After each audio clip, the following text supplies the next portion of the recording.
नमस्कार, कशिश न्यूज देख रहे हैं आप और मैं हूं आपके साथ तान्या चौधरी। वक्त हो चला है मिड डे का। गोपाल खेमका हत्याकांड पर डीजीपी का बयान अब सामने आ गया है। 1 दर्जन संदिग्धों को हिरासत में लिया गया है।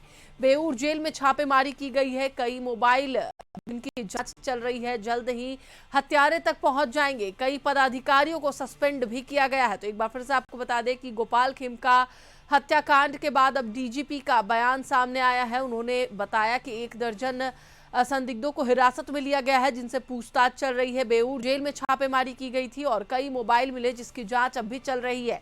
वहीं उन्होंने बताया कि जल्द ही हत्यारे तक पहुंच जाएंगे और इस पूरे मामले पर कई पदाधिकारियों पर भी गाज गिरी है।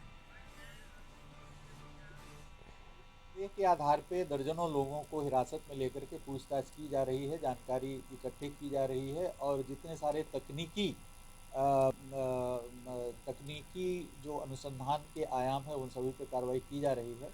और मैं उम्मीद करता हूं कि शीघ्र ही इसमें हम लोग हत्यारे तक पहुंच जाएंगे और जो भी षड्यंत्र करने वाले लोग हैं। देखिए, एक पुलिस अनुसंधान की यह प्रणाली है कि जेल में चूंकि अपराधी संक्रमित रहते हैं और उनको भी काफ़ी सूचनाएं रहती है, तो हम लोग एक एसओपी है कि जेल के अंदर भी हम लोग आसूचना संकलन का प्रयास करते हैं और जेल के अंदर भी हम लोग सर्च भी हुआ है, जिसमें कई मोबाइल्स वगैरह मिले हैं। कई लोग सस्पेंड हुए हैं जो मोबाइल की सेवा जेल बैरक्स में उपलब्ध कराते हैं उन पर। तो वहाँ से भी हम लोग आसूचना संकलन के जितने सारे स्रोत हैं, सभी स्रोतों का दोहन करके हम लोग इस पे जल्द से जल्द। इसी पर अधिक जानकारी के लिए हमारे साथ हमारे सहयोगी नीरज जुड़े हुए हैं, उनसे बात करेंगे। नीरज, अभी क्या कुछ अपडेट्स निकल के सामने आए हैं? डीजीपी ने जिस तरीके से सारी बातें बताई हैं।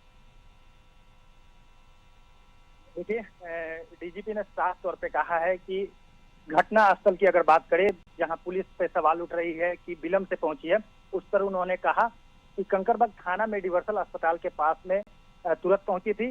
जहां तक गांधी मैदान थाना की पहुंचने की बात है, तो जो लोग भी दोषी होंगे उन पर कार्रवाई की जाएगी, उन्होंने साफ तौर पे कहा। उसके अलावा उन्होंने कहा कि संदेह के आधार पर 12 लोगों को डिटेन किया गया है और डिटेन करके उनसे पूछताछ की जा रही है और पूछताछ के आधार में कई बिंदु सामने निकल करके आए हैं, जिसको लेकर के आपको बता दें कि बेऊर जेल में छापेमारी की गई थी। हर सेल में छापेमारी की गई थी, जहां से मोबाइल भी बरामद हुए थे, नंबर भी बरामद हुए थे।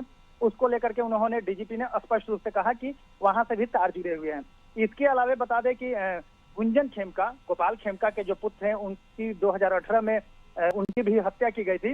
उस पर उन्होंने कहा कि उसके बाद से गोपाल खेमका को सुरक्षा बॉडीगार्ड मुहैया कराया गया था, लेकिन अप्रैल 2024 में किस कारण से उनका सुरक्षा बॉडीगार्ड को हटा दिया गया, या खुद वो अपनी इच्छा जाहिर किए थे कि बॉडीगार्ड अब हमको नहीं रखना है, इस पर उन्होंने कहा डीजीपी ने कि इस बिंदु पे भी जांच की जा रही है।